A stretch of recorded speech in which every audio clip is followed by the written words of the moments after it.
আগামীকাল তোমার দাদা আমাকে চারা গাছগুলো এনে দিয়েছিল, তো আমি তো লাগানোর সময় পাইনি। আজ আমি এখন এই গাছগুলো লাগাবো।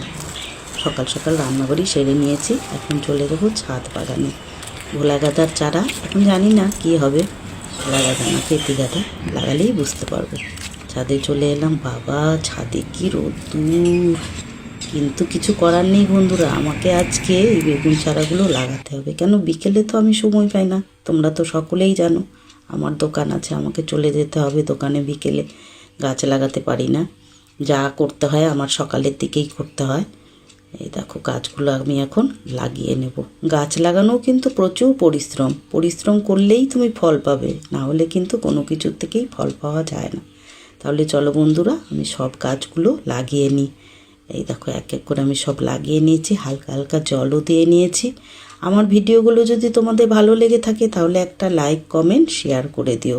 ভালো থেকো, সুস্থ থেকো, আবার একটা নতুন ভিডিওর সাথে দেখা হবে।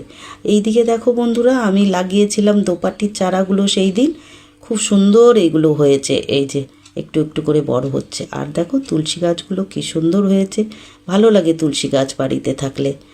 আর এই যে দেখো, সেদিন বিচনগুলো লাগিয়েছিলাম, ওগুলো অঙ্কুর বেরিয়েছে। আর আমি ছাদে উঠলে এই টুপিটা পরে নিই, তা আমাকে কেমন লাগছে একটা কমেন্ট করে জানিও। আর এই চারা গাছগুলো রেখে দিলাম, কাল লাগাবো। টাটা।